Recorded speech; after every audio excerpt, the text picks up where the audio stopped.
দেখো। তো এখন মামামকে হ্যালো বন্ধুরা, গুড মর্নিং সবাইকে, welcome back to my channel Hirashanas blog. তোমাদের প্রত্যেকে অনেক অনেক স্বাগত আমার চ্যানেলে। আশা করছি তোমরাও ভালো আছো। আমি আর ভালো নেই, তার কারণ দেখো ভিডিওটা স্টার্ট করেছিলাম খুব সুন্দর একটা মানে সুন্দরভাবে আর কি। তো আজকে হচ্ছে যথারীতি রবিবার, তো সকালবেলা আগে ভাবলাম এই কাজগুলো করি। তো যাই হোক, তারপরে কিন্তু মানে দিনটা কীভাবে মানে কী থেকে কী হয়ে গেল কি আর বলবো। যাই হোক, মানে সকালবেলা এইগুলো করতে করতে তখনও কিন্তু জানি না যে একটু পরেই আর কি মামামকে নিয়ে ছুটতে হবে ডাক্তারের কাছে। তার কারণ 2-3 দিন ধরে মামামের পেটটা একটু ঠিক নেই, তো সেইভাবে পটি হচ্ছিল না। তো আজকে সকাল থেকে পুরো একদম মামাম প্যান্টে যথারীতি নিজে থেকেই পটি করে ফেলছিল। তো সকালবেলা দুবার পটি করেছে, আর পটিটা পুরো কালচে ধরনের, পুরো মানে আমাশাযুক্ত পটি। তো যার জন্য আমরা মানে দেরি আর করিনি, পুরো সেই মুহূর্তে তোমাদের দাদাভাই গেছিলো বাজারে। আর এই দেখো বলতে বলতে কিন্তু রেডি হয়ে বেরিয়ে পড়েছি। তোমাদের দাদাভাই বললো চলো, দেরি করতে হবে না। আর আমি তো এক মুহূর্ত দেরি করতে চাইছিলাম না, তো ওই জন্য সঙ্গে সঙ্গে নিয়ে গেছি মামামের ডাক্তারের এখানে। তো যথারীতি দুর্গানগরে আর কি এসকেপাল ওকে যাকে দেখাই সেখানেই চলে যাচ্ছি। তো এই দেখো বলতে বলে কিন্তু আমরা পৌঁছেও গেছি।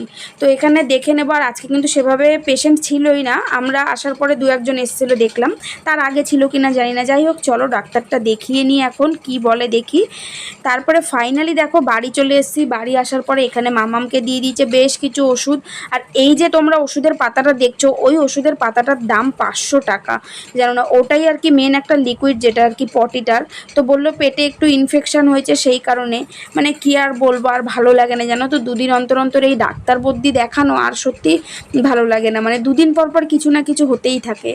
যাই হোক, তারপরে দেখো এখানে এখন ওকে আমি ওষুধগুলোকে দিয়ে দিচ্ছিলাম, যেহেতু সবকটা ওষুধ ছিল সকালে খাওয়ার আগে। তো সকালবেলা যেহেতু ও কিছুই খায়নি, আমরা তো সকালবেলা ওকে খাওয়াবো তার আগেই এই কাণ্ড। তো যাই হোক, এসে ওকে ওষুধগুলো আগে সব দিয়ে একটু ছাতু খাইয়ে নেবো। আর সব কিছু টোটালি ওর খাওয়া বারণ, মানে সেক্ষেত্রে আর কি সব কিছু দিতে পারবো না। জ্যান্ত মাছের ঝোল বলেছে, আর হচ্ছে মেন হচ্ছে খাবার দাবার খাবে হচ্ছে ছাতু, খই, মুড়ি আর হচ্ছে চিড়ে। তো যাই হোক, সেটাই ওকে, ছাতু তো খায় সকালবেলা তোমরা দেখেছো, তো ওই জন্য ওকে ছাতুটাই খেতে দেবো। আর এখানে কিছু একটা বিষয় নিয়ে তোমাদের দাদাভাইয়ের সাথে আমার একটু তর্কাতর্কি হচ্ছিল। এমনি মানসিকতাটা মানে একদম ভালো লাগছিল না। সকালবেলা গিয়ে প্রথমত কতগুলো টাকা জানো না খরচা হয়ে গেলো। তারপরের কথা মেন হচ্ছে মামামের শরীর খারাপ, তারপরে তো টাকা পয়সা আছেই। যাই হোক, তো এখানে ওকে এখন ওষুধগুলোকে খাইয়ে দেবো, দিয়ে ওকে আর কি একটু ছাতু খাইয়ে দেবো। তারপরে তাড়াতাড়ি করে ভাত রান্না করব, ভাত রান্না করে ওকে খাইয়ে দেবো। মানে রান্না বান্না কীরকমভাবে সকালটা ভেবেছিলাম আর পুরো একদম অন্যরকম হয়ে গেছে। যাই হোক, কী আর করা যাবে। তো যাই হোক, তারপরে যে এখানে এখন ঝটপট করে বসিয়ে দিয়েছি, কারণ আমরা বাড়ি আস্তে আস্তে 1টা বেজে গেছে। তো এখানে ফ্রিজে মাছ আনা ছিল, তো সকাল থেকে কারোরই কিছু খাওয়া হয়নি। তোমাদের দাদাভাইকে এসে একটু ছাতু আর মুড়ি দিয়ে দিয়েছিলাম। তোমাদের দাদাভাই অবশ্য খুব একটা খায় না এগুলো, তো আজকে বললো একটু দাও, খিদেও পেয়ে গেছে, তো ওই জন্য ওকে দিয়ে দিয়েছিলাম। আর এখানে দেখো কাঁচকলা আলু দিয়ে আমি মাছের ঝোল বসিয়ে দিয়েছি। আর মাছটা কিন্তু জ্যান্ত মাছই ছিল আনা, ওই জন্য আর এক্সট্রা করে বাজারে যাওয়ার টাইম হয়নি যে আলাদা কোনো মাছ নিয়ে আসবো। তো যাই হোক, তারপরে এখানে দেখো একটু মাছের মাথা ছিল তার মধ্যে, তো সেই মাথাটাকে তোমাদের দাদা বললো যে করতে হবে না। তাও আমি ভাবলাম একটা তরকারি দিয়ে খাবে কি করে, দেখবা মাংসের ঝোল ভাত হলে খাওয়া যায়, কিন্তু না একটা তরকারি হলে তখন না একটা তরকারি দিয়ে ভাত যেন খাওয়া যায় না। তো এই দেখো মাছের মাথা ভেজে নিয়েছি, আর এখানে আমি আলু দিয়ে এখন মাছের মাথার একদম রসা রসা করে নেবো। আর এই যে টমেটোটাকেও কেটে দিয়ে দেবো, তাই তোমাদেরকে দেখালাম। আর দেখো আলুটাকে আমি ভেজে নিয়েছি, ভেজে কড়াইয়ের একটা সাইড করে সেখানের মধ্যেই ফোড়ন দিয়ে পেঁয়াজ দিয়ে দিয়েছি। মানে আলাদা করে আর তুললাম না, যেহেতু অনেকটা বেলা হয়ে গেছে। আর এপাশে কিন্তু বসিয়ে দিয়েছি ভাত, ভাত আমার হয়েও গেছে। যাই হোক, তো এখানে দেখো এখন সব মশলা দিয়ে আমি কষিয়ে নিচ্ছি, কষিয়ে তাড়াতাড়ি করে ঝটপট করে করবো। আর আমি কিন্তু মামামকেও খাইয়ে নেবো এই ফাঁকে, কারণ আমার মামামের মাছের ঝোল হয়ে গেছে, মানে আর কি কাঁচকলা দিয়ে মাছের ঝোলটা আমার করা কমপ্লিট হয়ে গেছে। তো এখন হচ্ছে ওকে একটু খাওয়া দাওয়াটা খুব সাবধানে খাওয়াতে বলেছে, যে কারণে আর কি খুব বুঝে বুঝেই করছি, খুব হালকা পাতলা করেই করেছি একদম।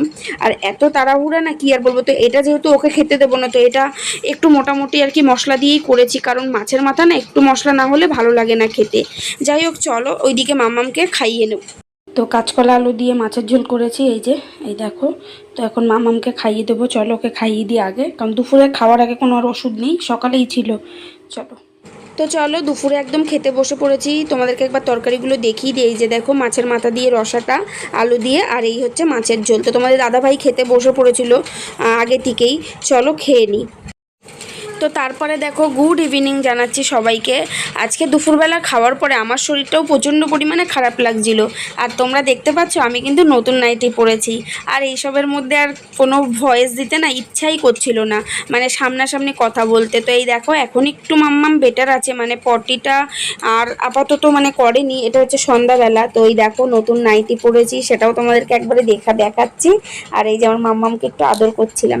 তারপরে ফাইনালি একটু মন মেজাজ খারাপ হয়ে তো চলছিল সারাটা দিন। তারপরে দেখি এই যে এই ম্যাডামরা এসছে, তো ওদের জন্য একটু কফি করলাম। আর ঘরে সেভাবে ছিল না কিছু, তো এই যে একটা বিস্কিট নিয়েছিলাম মনোজ কাকুর দোকান থেকে, তো সেটাই ওদেরকে দিয়ে দিলাম। আর যেহেতু মামামের শরীরটা খারাপ ছিল এই জন্য ওকে বললাম তুমি এক জায়গায় বসো, দুষ্টুমি করো না। তো তারপরে যাই হোক একটু ভালো কাটলো, বেশ সবাই মিলে গল্প গুজব একটু করলাম। আর দিদিও চলে এসেছিলো। আর এখানে তোমাদের দাদা ভাইয়ের মুখটা ওরকম কেন, তার কারণ হচ্ছে টিভিতে চলছিল খেলা, তো সেটার জন্যই মুখটা ওরম করেছিল। আর এখানে চা খেয়ে নেবো। তো সারাটা দিন মানে মন মেজাজটা ভালো ছিল না। তো সন্ধ্যাবেলা ওরা একটু আসলো, ভালো লাগলো। ওরা আর কি দরকারে এসেছিলো, ওরা এসেছিলো স্টেশনে, তো সেখান থেকে একটু ঘুরে গেল আর কি। তো এই দেখো মাম্মাম শুয়েই খেলছিল আর কি। ওকে বললাম তুমি বেশি দুষ্টুমি করো না, যেহেতু শরীরটা তোমার খুব একটা ভালো নেই। তো এইসবই। আর এইটা ওইটা মানে গল্প করছিলাম। তো এখানে দেখো দিদি পাশে ফোনে মনে কথা বলছিল। তো যাই হোক আমি মনে একা চা খেয়ে যাচ্ছি, পলাশদা ফোনে ব্যস্ত, ফোনে কথা বলছে, আর তোমাদের দাদাভাই খেলার মধুর করে আমি দেখো কীভাবে বিস্কুট খাচ্ছিলাম। যাই হোক চলো বন্ধুরা, আজকের ভিডিওটাও এখানেই শেষ করব। তোমাদের সাথে দেখা হবে নেক্সট একটা ভিডিও।